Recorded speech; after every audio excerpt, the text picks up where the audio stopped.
Idiom one of the most challenging part of English. पता है क्यों इडियम इतना हार्ड क्यों होता है? कभी सोचा है? क्योंकि इसको आप वर्ड टू वर्ड ट्रांसलेट करके इसका मीनिंग तक नहीं पहुंच सकते। इसका मीनिंग कंप्लीटली फिगरेटिव होता है। आपको आउट ऑफ द बॉक्स सोचना पड़ेगा इसका मीनिंग तक पहुंचने के लिए। अगर आप वर्ड टू वर्ड ट्रांसलेट करने बैठे, ठीक है भाई, पूरा दिन लग जाएगा, लेकिन आप इसका सही मीनिंग तक नहीं पहुंच पाओगे। Just because of figurative meaning, English seems little bit difficult, but it doesn't mean we should stop learning idioms. हम लोग को इडियम सीखना पड़ेगा क्योंकि इडियम का रोल किसी भी कम्युनिकेशन को इफेक्टिव बनाने के लिए बहुत बड़ा होता है। पता है क्यों? क्योंकि जहां पर आप किसी मैसेज को कन्वे करने के लिए लंबा सेंटेंस फॉर्म करना होता है, बहुत सारा वर्ड का इस्तेमाल करना होता है, आप इडियम के जरिए उस मैसेज को इंस्टेंटली और छोटा सा सेंटेंस में इजीली कन्वे कर सकते हो। इसलिए इस वीडियो में मैं 4 ऐसा आइडियम लेके आया हूँ जो बहुत ही इंपॉर्टेंट है। ठीक है, मतलब आप इसको डेली इस्तेमाल कर सकते हो। और ये पिछले कुछ दिनों से मेरा दिमाग खराब करके रखा हुआ था। ठीक, तो इसको कम्प्लीटली मास्टर करने के लिए और हमेशा याद रखने के लिए सोचते हैं चलो आप लोग के साथ शेयर कर दें। So without much beating around the Bush, let's begin. तो अपना पहला आइडियम है ये इमेज। आप इस इमेज को देखो। आप देख पा रहे हो कि एक बच्चा है जो बुलेट को बाइट कर रहा है। बुलेट मतलब वो एक गोली को बाइट कर रहा है। When I bumped into this idiom for the first time, I was thinking, why he is biting the bullet? There are a variety of bites are already available in the market, such as cake bite, love bite, या फिर घर में कुछ खाने को नहीं है क्या इसको जो बुलेट को बाइट कर रहा है? Then I reach out to ज्ञानी बाबा, that is Google and ChatGPT। तो वहाँ पे सर्च किए बाइट द बुलेट।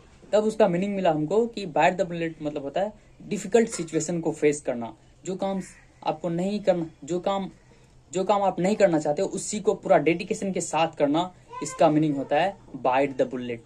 एग्जाम्पल में कह सकते हैं कि आपको सुबह सवेरे उठना पसंद नहीं है, लेकिन आपका exam just around the corner, 2-3 दिन में आपका एग्जाम स्टार्ट होने वाला है। अब तो सुबह उठना पड़ेगा, है ना, पढ़ना पड़ेगा, तैयारी करना पड़ेगा ना, लेकिन आपको पसंद नहीं, बट फिर भी आपको उठना पड़ रहा है सुबह। तो आप कह सकते हो कि I have to bite the bullet by getting up early in the morning because my exam is around the corner. Means आपको वो difficult situation that is getting up early in the morning आपको face करना पड़ रहा है। So you have to bite the bullet.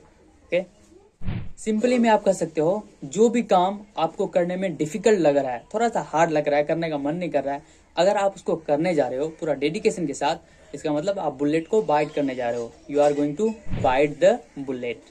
दूसरा example में कह सकते हैं कि आप हेल्दी रहना चाहते हो, पूरा फिट और एनर्जेटिक रहना चाहते हो, लेकिन आप एक्सरसाइज नहीं करना चाहते हो। ठीक है, लेकिन आप अपना मन बना लियो कि नहीं, अब से अब हमको हेल्दी रहना है और डेली एक्सरसाइज करना है।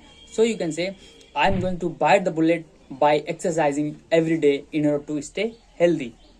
और एक एग्जाम्पल हो सकता है, मान लो आपको पब्लिक स्पीकिंग नहीं आता है, अब 10 जनों के सामने खड़ा होकर बोल नहीं सकते, लेकिन आप क्लास में हो, आपको एक दिन टीचर उठा लिया और बोला क्या भाई तू यहाँ आओ, इन फ्रंट ऑफ बोर्ड के सामने आओ और गाना सुनाओ। आपके पास तो कोई ऑप्शन है नहीं, आपको तो जाना पड़ेगा, सिचुएशन फेस करना पड़ेगा। So here you can say I am gonna bite the bullet and I will sing a song. Means you are going to face a difficult situation and you will sing the song. Right, आज का दूसरा idiom है ये image.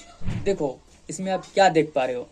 आप देख रहे हो कि एक हाथी रूम के अंदर है। If we say it in English then it would be elephant in the room. और एलिफेंट इन द रूम ये जो सेंटेंस है यही इडियम है। भाई जब ये इडियम मेरे सामने पहली बार आया था ना, हमसे हाँ यार होगा कोई हाथी होती रूम के अंदर, बस इतना ही। लेकिन जब सर्च किए तो इसका मीनिंग बाद में पता चला हमको। और इसका मीनिंग होता है कि एक ऐसा इन्फॉर्मेशन, एक ऐसा बात जो सब किसी को पता है लेकिन कोई डिस्कस नहीं करना चाहता है, क्योंकि ये थोड़ा सा ऑकवर्ड है, थोड़ा सा अनयूजुअल है, ऑड है, कोई डिस्कस नहीं करना चाहता, सबको इस चीज से पीछा छोड़ना चाहता है।